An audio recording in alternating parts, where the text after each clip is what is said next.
하나님은 중심을 보신다.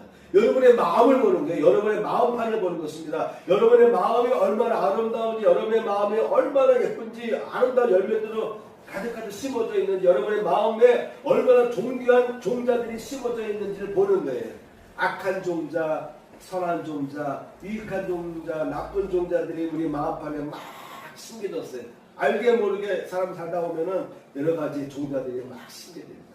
가라지 종자들이 자라기도 하고요. 알곡이 자라기도 하는 것이죠. 그래서 하나님은 우리의 마음을 보시는 거예요. 현미경을 가지고 여러분의 마음을 CT를 가지고 촬영하는 거예요. 여러분의 마음속에 도대체 어떤 열매가 맺혀 있는가를 중심을 보신다고 하는 것입니다. 열매 없는 맹인이 되지 말라. 오늘은 열매 없는 맹인이 되지 말자라는 주제로 말씀을 전하도록 하겠습니다. 열매 없는 맹인이 되지 말라. 요즘 세상에 돌아가는 모양새라고 할까요? 모양새 또는 꼴이 상식이 아닌 비상식, 거짓 여론전과 선동이 통하는, 그래서 버젓이 거짓을 당당하게 주장하는 사람들이 있고, 언론도 마찬가지고요.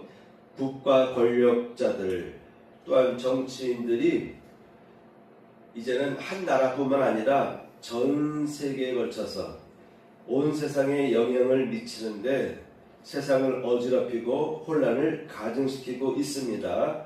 그런데 이러한 어떤 특정 집단, 거대 세력, 국가 세력 등등의 이와 같은 요인들에 대해서 억제하거나 제지해야 할 그 집단의 구성원들, 그런 구성원들조차도 제지하지를 못해요. 왜 그렇습니까? 그들 자신의 이익과 연결되어 있기 때문에, 자신들의 이익 우선주의에 빠져서 아무런 조치를 취하지 않고 있습니다. 그래서 요즘 비정상적으로 세상이 돌아가는 모습을 볼 때에 그래도 좀 정상적인 생각과 가치관을 가진 사람들은 아니 어떻게 이렇게 세상이 망가질 수가 있는가 하며 놀람을 금치 못하곤 합니다. 그렇죠? 불과 우리는 1년 전에 우리나라가 그야말로 나락으로 떨어질 뻔했는데 이제는 세계적으로 미국과 이란, 이스라엘 이런, 그전에는 우크라이나와 소련과의 전쟁도 있었고요. 그래서 도대체 왜 이런 일들이 벌어질까? 지난 50년에서 60년 사이 동안에는요, 각 나라와 세계는 그래도 어느 정도 안정적으로, 그리고 곧 모양새라도 갖추면서 나름대로 일정한 상식이 통하던 시대였습니다. 비상식적인 것을 상식화시켜서 사람의 눈을 속였던 간에 겉으로 드러난 현상은 상식이 통하는 것 같이 느껴졌어요. 그렇죠? 그런데 지금은 비상식적인 것을 그대로 드러내놓고 각 나라와 세계 국가들이 때에 따라서는 힘으로 밀어붙이기도 하고 전쟁을 일으키기도 하는 이러한 시대가 되었습니다. 이런 일들이 벌어지고 있는 오늘날 요즘 세상이 왜 갑자기 망가졌을까요? 불과 몇 년 전만 해도 4년에 한 번씩 올림픽 축구가 있잖아요.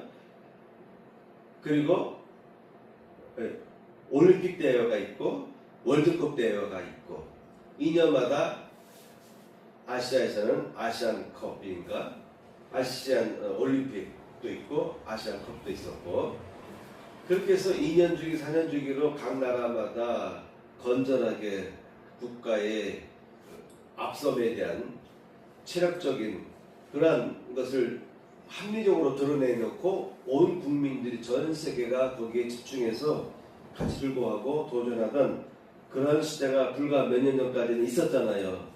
그건 50년, 60년 동안 그런 체제가 유지되어 왔었는데 이제는 갑자기 세상이 망가진 것 같아. 인문학적인 소양 교육을 받았습니다. 오늘날 현대인들은, 특히 우리나라 사람들은 다 대학문을 먹었어요. 대학교를 가면 기본적으로 1, 2학년 때에 철학, 심리학, 사회학, 경제학에 대한 기초 공부를 하게 되어 있습니다. 물론 어떤 분들은 우리가 알고 있는 그 선진국, 저 미국이라는 나라도 제대로 된 교육을 받은 사람이 많지 않다라고 합니다. 우리는 미국을 우러러보고 또한 저 유럽 사람들을 우러러보는데 오히려 배운 것은 우리나라만 못하다라는 것이죠. 이와 같이 인문학적인 소양 교육을 받은 현대인들인데 어떻게 이와 같이 세상이 갑자기 망가져가고 있을까요? 이유는 아무리 인문학적인 소양 교육을 받았다 할지라도 자기 이익과 관련됐을 때, 집단 이익과 관련됐을 때에 집단 이기주의라고 하는 이 거대한 중력 또는 블랙홀에 마주쳤을 때에 웬만해서는 거기서 벗어날 수가 없다라고 하는 것입니다. 얼마 전에 차를 운전하면서 우리 집사람과 얘기했어요. 저기 달 봐라. 달이 크게 보이잖아요. 크게 보일 때는 가까워 보여요. 가까워 보이죠. 작을 때 좀 멀어 보이고. 그런데 놀라운 것은 저런 달이 얼마나 가까이 있기에 우리나라의 바닷물의 흐름을 바꾸는지, 밀물과 썰물이 달의 영향력, 달에서 끌어당기는 달 나름대로 중력이 있잖아요. 지구 나름대로 중력이 있고 서로 끌어당기고 당기고 밀어주고 하는데 서로 끌어당기는데 우리 이 거대한 지구, 이 지구에 비하면 다른 조그만 행성입니다. 그런데 그 조그맣다고 하는 행성이 저 하늘에 떠가지고 우리 지구의 바닷물의 흐름을 바꿔버려요. 그래서 민물이 생기고 썰물이 생기는 이런 일들이 벌어지고 있습니다. 이처럼 지구와 달 사이에도 끌어당기는 그 힘에 의해서 밀물과 썰물의 변화가 생기는데 이 집단 이기주의라고 하는 이 블랙홀 또는 이 중력에 맞췄을 때에 여기서 어느 정도 거리를 두고 나의 영향력이 자유로울 수 있기 위해서는 뛰어넘을 수 있는 힘이, 강력한 힘이 있어야 되죠. 바로 자기 초월적인 건전한 사고와 방식의 훈련이 되어 있어야 됩니다. 자기 초월적인 건전한 사고와 방식의 훈련이 되어 있으면은 이런 거대한 블랙홀이 나를 끌어당기려 해도 어느 정도 버틸 수가 있습니다. 이해하시죠?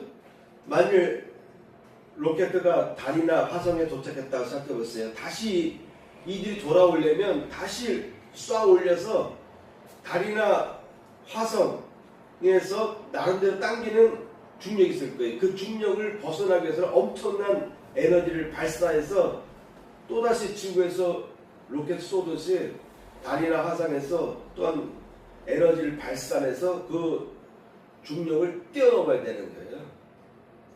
가능한 거죠? 로켓에 그런 장치를 장착하게 되면 그 블랙홀에서 그 중력에서 벗어날 수가 있습니다. 이처럼 사람의 자기 초월적인 사고 방식이 평상시에 훈련이 잘 되어 있게 되면은요, 잘못된 흐름으로 가는 도도히 흐르는 강물처럼 잘못된 방향으로 막 흘러간다 할지라도 거기에서 벗어날 수 있는 지혜가 생기고 능력이 생기는 것이죠. 문화와 교육과 종교적 가르침을 온전하고 철저하게 실천할 수 있도록 온 세계가 경각심을 갖고 자기 십자가의 정신으로 극복하는 데 게을러지게 되면 오늘 같은 일들이 생기는 것입니다. 갑자기 생기는 게 아닌 것 같아요. 이상하지 않아요? 오늘 최첨단의 현대 과학의 문명의 이익을 받고 우리는 살아갑니다. 자동차도 자율주행 시대가 되었고요. 모든 것이 다 충분하게 준비되어 있는데 이상하게 인간의 이성적인 지성적인 활동은 오히려 거꾸로 간 것 같아요. 그러다 보니까 기술과학은 뛰어나게 앞서가고 누리고 있는데 우리 사고의 능력은 과거 시대로 원시적인 상태로 계속 머물러 하고 뒤처지고 있기 때문에, 그렇기 때문에 온 세상이 뒤엎어지기도 하고 어수선하고 혼란스럽고 엉망진창으로 망가지는 듯한 일들이 우리 주변에서 벌어지고 있는 것입니다. 특히 문제는요, 많은 그리스도인들이 잘못된 인식을 갖고 다닌다는 것이에요. 갖고 살아간다는 것입니다. 구원과 삶의 태도와 결실이, 그러니까 구원과 삶의 태도와 결실이 서로 연관성이 없는 듯 살아가는 사람들 많이 있어요. 구원과 삶의 태도는 연결되어 있습니다.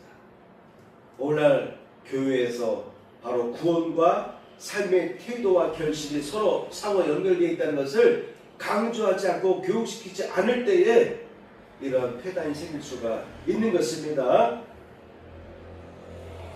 요즘 기독교계에 있어서 그래도 핵심 국가라고 한다면 미국을 들 수가 있습니다. 세계에서 가장 막강한 군사력과 가장 막강한 재력을 갖고 있는 나라가 미국 아닙니까? 특히 이 미국은 청교도 정신에서 시작한 나라예요. 청교도 정신에서 나라가 강력한 나라로, 부강한 나라로 성장한 나라입니다. 그래서 대부분의 나라들은 미국을 동경하고 어떻게 하면 미국 시민권을 딸까, 그래서 무작정 미국으로 건너가서 장기 체류하면서 불법 체류자가 되고, 그래도 거기서 짭을 얻고 알바를 해가면서 시간이 흐르다 보면은 어떤 방법을 통해서 영주권도 얻고 그 다음에는 시민권도 얻고, 이런 것들이 얼마나 우리 한국 사람들조차도 선망의 대상이었어요. 그죠? 선망의 대상이었으니까 우리나라에서는 나름대로 좋은 대학도 나오고 좋은 회사도 다녔지만 나름대로의 새로운 꿈을 펼치기 위해서 미국으로 건너갔을 때는 그 사람들이 미국 사회에서 밑바닥 생활을 하는 거예요. 알바 생활을 하든지 세탁소에서 직원으로 일하든지 음식점에서 서빙하면서 일하든지, 어느 정도 돈이 있는 분들은 세탁소를 운영하고 좀 더 돈이 많은 분은 슈퍼를 운영합니다. 우리나라에서는 많이 배웠고 안정권의 생활을 누리던 사람들이 미국 가서는 그런 밑바닥 생활을 하는 거예요. 그러다가 영주권도 얻고 시민권도 얻는데 뭐 10년씩 걸리고 요즘에는 더 걸리는 경우도 많다라고 합니다.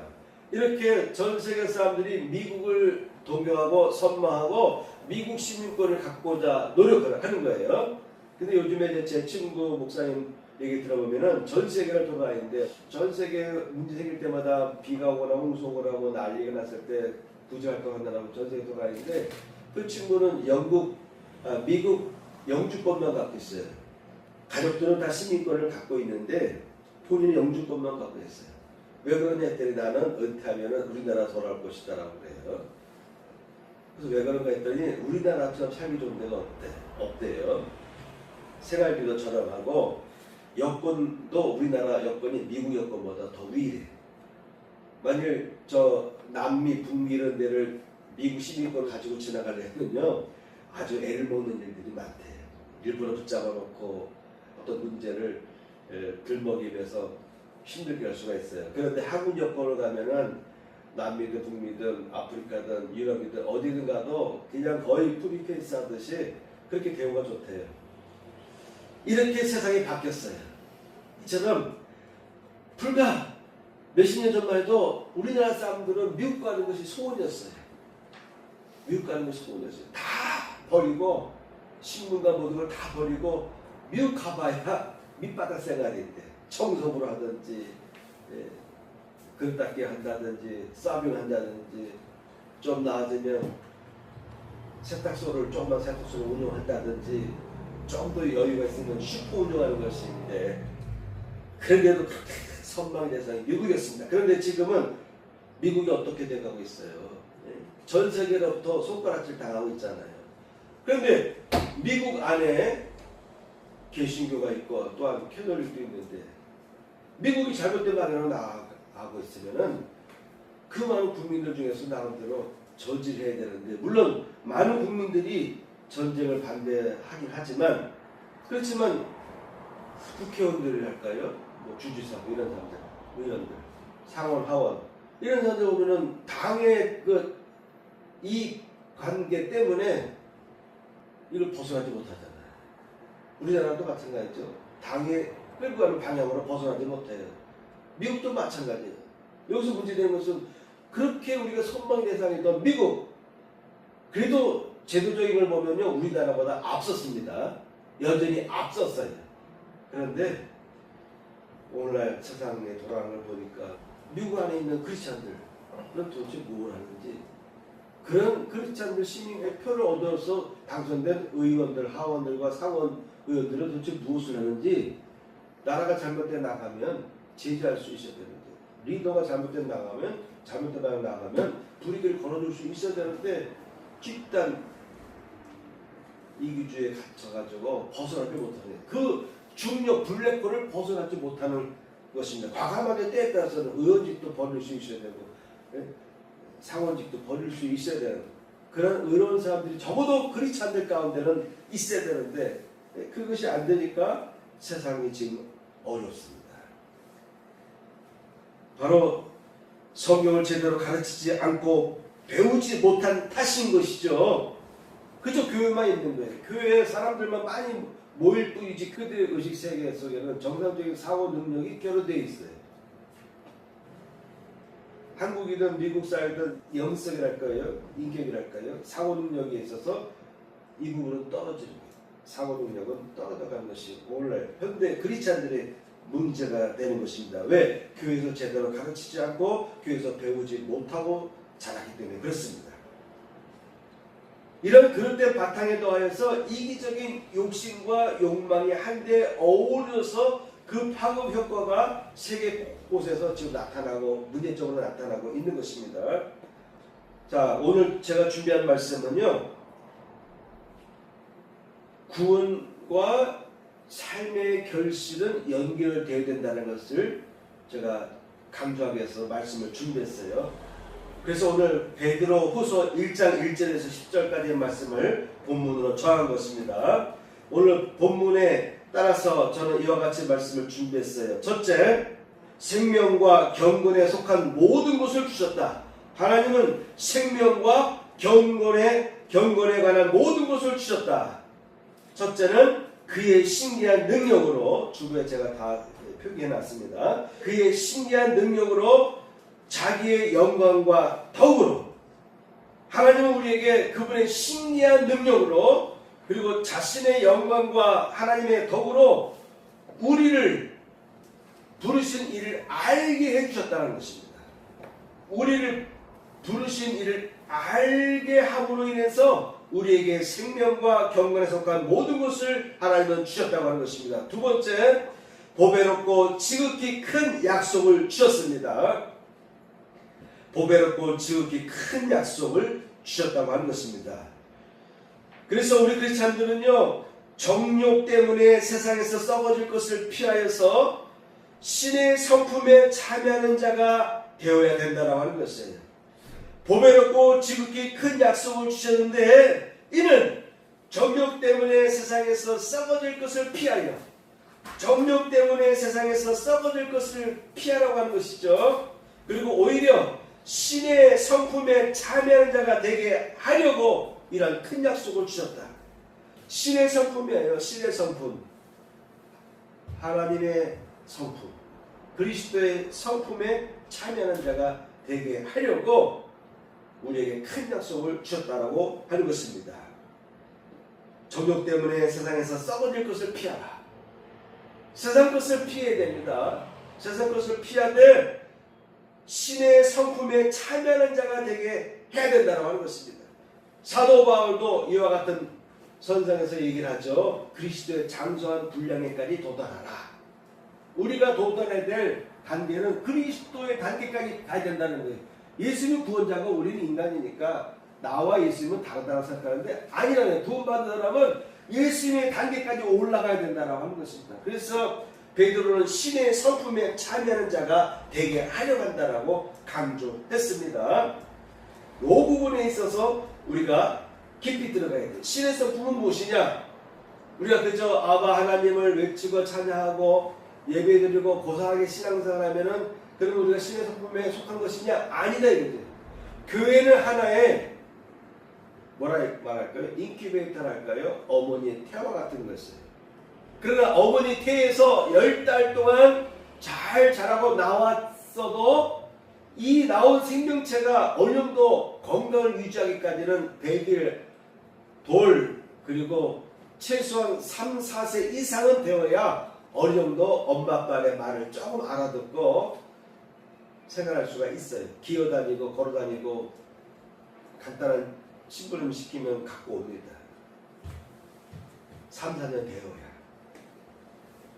더 시간이 필요해요. 그래서 유치원도 가고 어린이도 가고 초등학교도 가고 중학교, 고등학교 생활을 가는데 그것도 부족해서 전문대학이든 대학이든 그것도 부족해서 대학원까지도 하고 그것도 부족해서 박사과정도 받는 사람들이 많이 있어요.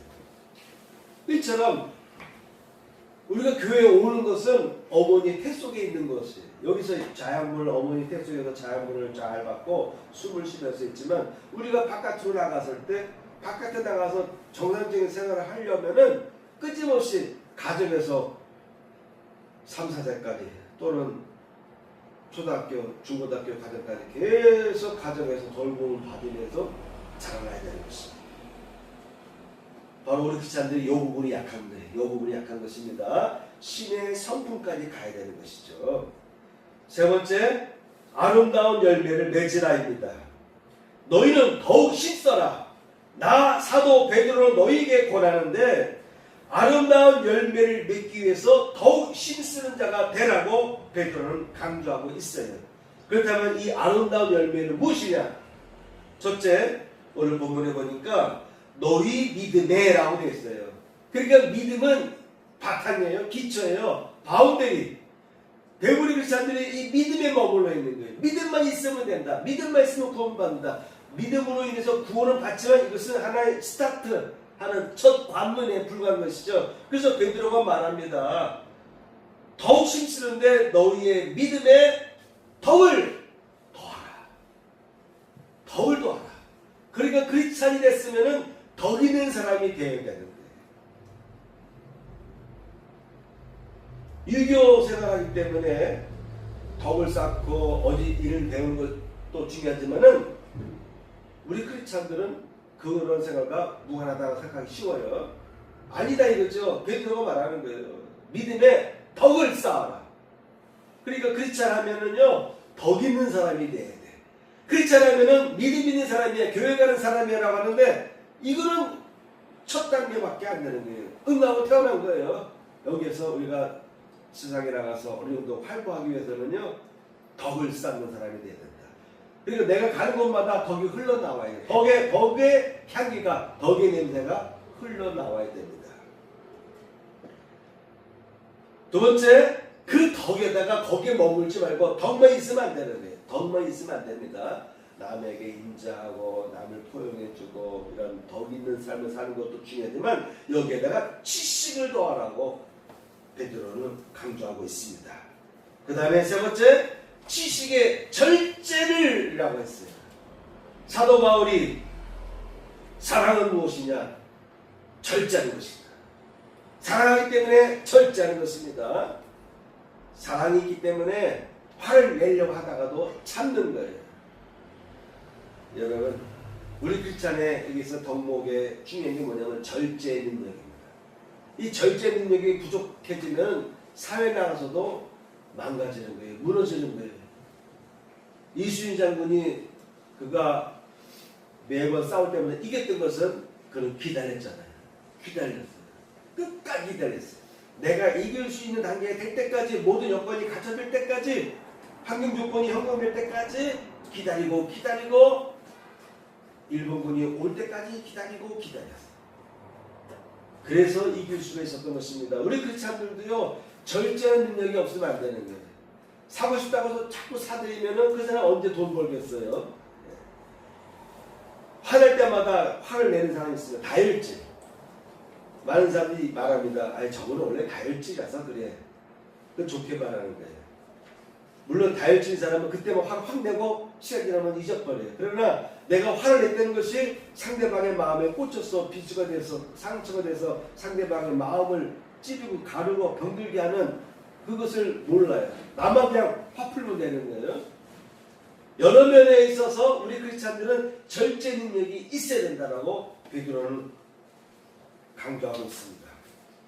강조하고 있습니다. 네 번째, 절제에 인내를 했어요. 절제만 하는 것이 아니라 거기에다가 인내를 해라. 기다리는 것. 기다리는 향기가 우리 크리스찬에게서 흘러나와야 되는. 그 다음에 인내의 경건을. 우리 크리스찬들은 항상 경건을 앞장 세웠는데 베드로가 말하는 거 보니까 다섯 번째 있네. 믿음에서부터 시작해서 더하는데 다섯 번째 경건을라고 강조하면서 또한 경건에다가 형제 우애를이라고 했어요. 그렇지 않으면은 형제들 간에, 가족 형제들 간에, 친지들 간에, 또한 세상에 있는 내 이웃들과 친분 있는 사람들 간에 우애를 가져야 된다. 형제를 사랑하라. 예수님께서 말씀했잖아요. 내 이웃을 내 몸과 같이 사랑하라. 이웃을 내 몸과 같이 사랑하면 남의 것을 빼앗을 수가 없는 거잖아요. 남의 것을 빼앗고 남을 아프게 하면 내가 아프다는 그걸 느낄 수 있는 상태가 바로 내 이웃을 내 몸과 같이 사랑하는 것이죠. 그래서 경건의 형제 우애를라고 베드로는 강조합니다. 그 다음에 일곱 번째, 형제 우애의 사랑을 더하라. 그러니까 우리 크리스찬들이 믿음만 주장하고 믿음의 단계에만 머물러 있기 쉬운데 아닌 거예요. 이와 같은 여러 인격들, 덕목들이 우리의 심정 속에 쌓아져야 되는 것이죠. 이러한 열매들이 흡족한 상태가 되어야 된다. 이런 것들이 흡족한 마음의 열매가 되어서 맺어질 때에 그때부터 하나님께서 우리를 기뻐하시고 우리를 들어 쓰실 때가 되는 것입니다. 사무엘상 16장 7절 말씀 보면 여호와께서 사무엘에게 이르시되 그 용모와 신장을 보지 말라. 사무엘 선지자도 이스라엘의 초대 왕을 선택할 때에 사무엘도 인간인지라 그래도 한 나라의 왕이 되려면은 체격도 좋아야 되고 외모도 좀 괜찮아야 되고 이런 데 집중했던 것 같아요. 그것을 꿰뚫어 보신 하나님께서 여호와께서는 사무엘에게 말하기를 그 용모와 신장을 보지 말라. 내가 이미 그를 버렸노라. 사울 왕이 얼마나 용모가 외모가 좋았는지 다른 사람보다 어깨 위로 머리가 더 크고 아마 잘생긴 것 같아요. 말도 잘하고 모든 면에서 국가 지도자로서 손색이 없는 것 같은 외모를 갖고 있었어요. 그런데 그래서 사무엘도 이 사울 왕을 아꼈어요. 근데 하나님은 그 용모와 신장을 보지 말라고 한 것입니다. 내가 이미 그를 버렸다. 내가 이미 사울을 버렸는데 너는 왜 어째 아직도 사울을 잊지 못하고 사울을 포기하지 못하느냐. 나의 보는 것은 사람과 같지 아니하니 사람은 외모를 보거니와 나 여호와는 중심을 보느니라. 하나님은 중심을 보신다고 했어요. 외모를 보는 것이 아니라 중심을 보신대요. 사도 바울도 이와 같은 내용들 곳곳에서 그가 밝히고 있습니다. 불의를 행하는 자는 불의의 봉을 받으리니 주는 외모로 사람을 취하심이 없느니라. 외모로 겉으로 볼 때 돈이 많거나 권력이 많거나 많이 배웠다고 해서 그를 인정하는 것이 아니라고 하는 것입니다. 그 외모로 사람을 취하심이 없는 것이 바로 하나님이시다라고 하는 것이죠. 상전들아 너희도 저희에게 이와 같이 하고 위협을 그치라 공갈을 그치라. 이는 저희와 너희의 상전이 하늘에 계시고 그에게는 외모로 사람을 취하는 일이 없는 줄을 너희가 알미니라. 사도 바울이 골로새서에서 에베소서에서 갈라디아서에서 계속해서 강조하는 것은 하나님은 외모를 보고 취하지 않는다는 것을 강조하면서 하나님은 중심을 보신다. 여러분의 마음을 보는 거예요. 여러분의 마음판을 보는 것입니다. 여러분의 마음이 얼마나 아름다운지, 여러분의 마음이 얼마나 예쁜지, 아름다운 열매들로 가득가득 심어져 있는지, 여러분의 마음에 얼마나 존귀한 종자들이 심어져 있는지를 보는 거예요. 악한 종자, 선한 종자, 유익한 종자, 나쁜 종자들이 우리 마음판에 막 심겨졌어요. 알게 모르게 사람 살다 보면은 여러 가지 종자들이 막 심겨집니다. 가라지 종자들이 자라기도 하고요. 알고 자라기도 하는 것이죠. 그래서 하나님은 우리의 마음을 보시는 거예요. 현미경을 가지고 여러분은 마음을 CT를 가지고 촬영하는 거예요. 여러분의 마음속에 도대체 어떤 열매가 맺혀 있는가를 중심을 보신다고 하는 것입니다. 예수께서 말씀하십니다. 못된 열매 맺는 좋은 나무가 없다. 좋은 열매 맺는 나쁜 나무도 없다. 나무는 각각 그 열매로 아나니 가시나무에서 무엇가를 또는 찔레에서 포도를 따지 못하느니라. 선한 사람은 마음에 쌓은 선에서 선을 내고, 분명히 예수께서 말씀하십니다. 선한 사람이 누구냐? 선한 사람, 마음에 쌓은 선에서 선이 나오는 사람이다. 예수님도 우리의 마음을 보면서 선한 마음이 나와야 된다. 선한 사람이 되어야 된다. 선한 생활을, 선한 영향력을 끼칠 수 있는 사람이 되어야 된다라고 지금 강조하고 있는 거예요. 나쁜 열매 맺지 말아라. 나쁜 나무가 되지 말아라. 오히려 좋은 열매, 아름다운 열매, 좋은 나무가 되라. 무릇 내게 있어 과실을 맺지 아니하는 가지는 아버지께서 이를 제해 버리시고, 무릇 과실을 맺는 가지는 더 과실을 맺게 하려 하여 이를 깨끗게 하시느니라. 하나님 아버지께서도 우리의 마음을 보시고서, 우리의 마음을 보니까, 가지를 보니까 이게 싹이 돌아간 거예요. 이게 병들어 있어요. 어떻게 해요? 잘라버린다는 거예요. 그리고 무릇 열매를 맺는 가지가 있으면은 그 열매를 많이 맺게 하려고, 잘 맺게 하려고 오히려 깨끗하게 해주십니다. 예수님의 말씀이나 사도 바울의 가르침이나 사도 베드로의 이 가르침이나, 그리고 사무엘서에 나와 있는 하나님의 사람을 보는 관점을 보게 되면 어디에 중심이 되어 있습니까? 사람의 중심에, 마음속 중심에 하나님은 관심이 있고 여기에 집중해서 바라보고 있다는 거예요. 여러분의 마음을 바라보시기 원하시는 분이 하나님이신 거예요. 어떤 열매가 맺혀지고 있는지, 어떤 가라지가 자라고 있는지를 하나님은 늘 여기에 관심을 갖고 있다는 하는 것입니다. 잠언서 4장 23절 무릇 지킬 만한 것보다 더욱 내 마음을 지키라. 마음을 지키래요. 마음을 지키래요. 기독교 종교는요, 예수의 종교는 마음의 종교예요. 하나님은 우리에게 마음을 바르게 쓰라고 우리에게 권하고 계십니다. 이 성경책은 우리에게 마음을 아름답게 발전시키라, 아름답게 가꿔라. 에덴 동산을 만드시고 이 땅에 온 세상을 만드시고 아담과 하와에게 너희가 이 모든 땅을 다스리고 정복하고 관리를 잘하라고 맡겼는데, 이제 성경은 우리에게 그 다음에 뭘 얘기하냐면은 우리는 자연만 관리하고 다스릴 뿐만 아니라 너희 각 사람의 마음도 관리해라. 이것이 얼마나 중요한지 모른다는 것이죠. 솔로몬이 말합니다. 지킬 만한 것보다 더욱 내 마음을 지키라. 생명의 근원이 이에서 남이라 라고 했습니다. 믿음의 착한 양심을 가지라. 사도 바울이 말합니다. 디모데서에서 믿음의 착한 양심을 가지라. 믿음도요, 믿음 갖고 있는 크리스찬들 중에도요, 착한 양심이 있는 사람이 있어요. 병든 양심이 있는 사람이 있고 나쁜 양심이 있는 사람이 있어요. 그래서 초대교회 당시에 보면은 히브리서라든가 야고보서라든가 베드로서에 보게 되면은 초대교회인데도 불구하고, 사도들이 활동하던 시대인데도 불구하고 교회 안에 많은 병폐들이 발생하고 있어요. 믿음에서 파산한 사람들이 있다라고 사도 바울이 경고하고 있지 않습니까? 여러분, 그래서 마음을 지키는 것이 중요하되 믿음의 양심, 착한 양심을 갖는 것도 중요하다. 예수께서 말씀하십니다. 그러나 내가 하나님의 성령을 힘입어 귀신을 쫓아내는 것이면 하나님의 나라가 이미 너희에게 임하였느니라. 여러분, 귀신의 세계를 볼 수 있어야 돼요. 귀신들은 사단의 세력들도 여러분의 마음에 관심을 갖고 있어요.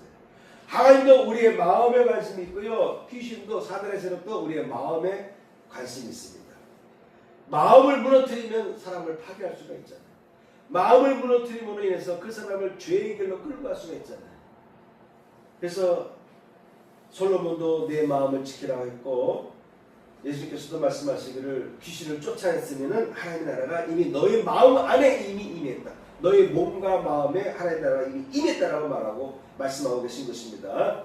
바리새인들이 하나님의 나라가 어느 때에 임하니까 묻건을 예수께서 대답하여 가라사대 하나님의 나라는 볼 수 있게 임하는 것이 아니요 또 여기 있다 저기 있다도 못하리니 하나님의 나라는 너희 안에 있느니라. 우리 안에 내 마음에 하나님의 나라가 펼쳐지는 아름다운 공간인데 이 아름다운 공간을 끊임없이 귀신들은 침투해 들어와서 파고 들어와서 내 마음밭을 파헤치고 알고 씨앗 종자가 자랄 곳이 있으면 그걸 뽑아내서 지가 먹기도 하고 여기다가 가지를 또 심기도 하고 이런 일들이 끊임없이 벌어져서 우리 마음 가운데 끝없는 전쟁이 벌어지고 있는 것입니다. 그래서 성경은 마음에 대해서 강조하고 있는데 내 마음을 지키라. 내 마음에서 귀신의 역사할 수 있는 그 영역을 내어주면 안 됩니다. 빈틈없이 차단할 수 있어야 돼요. 바이러스를 차단할 수 있는 면역력이 있어야 되는 것처럼 우리의 심령 속에는 이와 같이 사도 베드로가 강조한 이러한 덕목들이 우리 가운데 우리 심령 가운데 심겨져 있어야 됩니다. 그래야 마귀가 틈을 못하는 거예요. 덕을 갖고 있는데 어찌 사람이 잘못된 길을 갈 수가 있겠습니까? 인내할 줄 아는데 어찌 사람이 성급하게 일을 저지르겠습니까? 경건의 마음도 있고 형제를 우애하는 마음이 있는데 어찌 그가 속한 사회가 병든 사회가 될 수가 있겠습니까?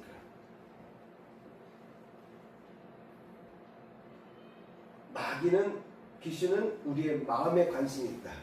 어떻게든 간에 내 마음 속에 파고 들어와 가지고 악한 종자를 심어 놓으려고 하고 금이 간 곳이 있으면 더 금가게 만들려고 끊임없이 도전하고 다가오는데 이런 것들을 차단하기 위해서는 우리의 마음밭을 잘 옥토록 좋은 밭 30배, 60배, 100배 열매를 맺을 수 있는 아름다운 밭을 꾸미기 위해서 힘써 노력해야 됩니다.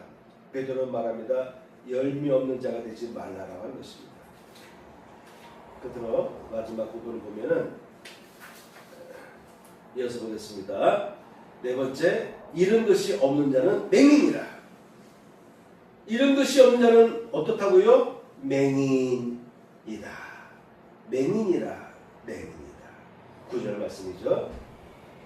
멀리 보지 못하고 그의 옛저가 깨끗하게 된 것을 잊었느니라. 초대교회 성도들에게도 이런 일들이 생기는 거예요. 이런 열매들이 없는 사람은 맹인이래요. 오늘날 크리스천들 중에 이와 같이 이런 열매가 격입된 믿음은 있는데 믿음으로 태어나는데 이와 같은 열매들이 쌓이지 않고 이런 열매들이 훈련되지 않고 자기 초월적인 어떤 훈련이 형성되지 않았기 때문에 이런 사람들은 이런 열매가 없는 사람들은 맹인이다 그런 것입니다. 그 다음에 다섯 번째, 그러므로 더욱 힘써 너희 부르심과 택하심을 굳게 하라. 너희 부르심과 택하심은 바로 이와 같은 내용들을 다 포괄하는 내용입니다. 마지막, 이같이 하면 첫째, 언제든 실족하지 아니하리라. 왜 실족하느냐? 이런 내용들이 빠졌기 때문에, 이런 과정들이 빠진 상태로 빈약하게 온실 속에서 자라났기 때문에 온실 바깥으로 나갔을 때 온갖 세균의 공격에서 감당 못하는 것처럼 이런 것들이 되어 있으면 나의 면역력이 형성되어서 언제든 실족하지 않게 될 것이다. 두 번째, 영원한 나라에 들어감을 넉넉히 주시리라. 우리가 예수 믿고 예수만 전하기만 하면은 천국에 들어갈 수 있다라고 하는데 베드로는 뭐라고 얘기합니까? 이와 같은 열매를 맺어야 된다는 거예요. 이와 같은 열매를 맺으면 영원한 나라에 들어감을 넉넉히 주시리라. 그래서 구원과 이 세상의 삶과 삶의 태도와 삶의 결실은 연결된 것입니다. 이 세상 살아가면서 우리의 삶의 태도가 잘못되어 있거나 삶의 결실들이 잘못된 나쁜 것들이 맺어지게 되면은 구원과 멀어지는 거예요. 이런 것들이 잘 우리 마음속에서 잘 자라날 때 그리고 이런 것들이 흘러나올 때 영원한 나라에 들어감을 넉넉히 주십니다. 이 단계 될 때 여러분이요 귀신이 물러갑니다. 이 단계까지 가야 돼요. 자기 십자가까지 가야 돼요. 자기를 죽이시는 단계까지 가야 됩니다. 이 단계에 가기 위해서 몸부림치고 애쓰고 나와 싸워 이겨 나가야 됩니다. 그래야만 그때서부터 귀신이 물러가는 거예요. 아유 안 되겠구나. 도저히 안 되겠구나. 자 여러분, 귀신은 우리의 마음을 공격하기 위해서 끊임없이 우리를 염탐하고 지켜보고 있어요. 여러분, 우리의 싸움은 사도 바울이 뭐라고 했죠? 우리의 싸움은 혈과 육에 된 것이 아니고 하늘의 공중곳에 잡은 자들과의 싸움이다 했어요. 그래서 이 영적 시간이 연결돼요. 이 벌어진 일들 주변에 그 뒤쪽에서 역사는 마귀들의 이 군대 마귀들의 역사를 우리가 봐야 돼. 겉으로 드러나는 것은 전쟁이지만, 겉으로 드러나는 것은 갈등과 다툼이지만, 그 배후에서 그 자꾸 끄집어서 충동을 주는 이 귀신 세력들을 우리는 봐야 되고, 그 세력들을 예수의 이름으로 결박시켜야 돼요. 그리고 우리의 마음밭을 반대로 아름다운 열매들을 자꾸 심어놓게 되면 귀신이 못 들어와요. 여러분들, 그래서 열매 맺는 성도가 되기 위해서 힘쓰시길 축복합니다. 아멘. 찬양 한 곡 부르고 마치겠습니다. 아름다운 마음들이 모여서, 아름다운 마음들이 모여서 주의 은혜를 나누며 예수님을 따라 사랑해야지. 우리 서로 사랑해. 하나님이 가르쳐준 가지 내 이웃을 내 몸과 같이 미움 같은 시비를 누버리는 우리 서로 사랑해. 이 나름의 예수님을 만나면 우리 뭐라 말할까. 그때에는 웃고 너는 웃어야지. 우리 서로 사랑해. 하나님이 나를 정령한 가지 내 이웃을 내 몸과 같이 미움 같은 세계를 구원하려 우리 서로 사랑해. 할렐루야. 다 같이 일하시겠습니다. 가슴에 손을 얹고 보험 기도를 드리겠습니다. 할렐루야. 하나님 아버지, 오늘도 하나님의 존전에 나와서 귀한 예배를 드리게 하시니 감사합니다. 이 시간에 드려진 아름다운 예물들을 기억하여 주시고 하나님의 은혜로 저들을 붙들어 주시며 저들의 삶 속에 아름다운 열매를 많이 맺는 삶을 살아가도록 축복하여 주옵소서. 이제는 우리 구주 예수 그리스도의 은혜와 하나님 아버지의 극진하신 사랑과 성령님의 감동감화 역사하심이 이전에 참여한 성도들 위해 함께 하시기를 축복하옵나이다. 아멘.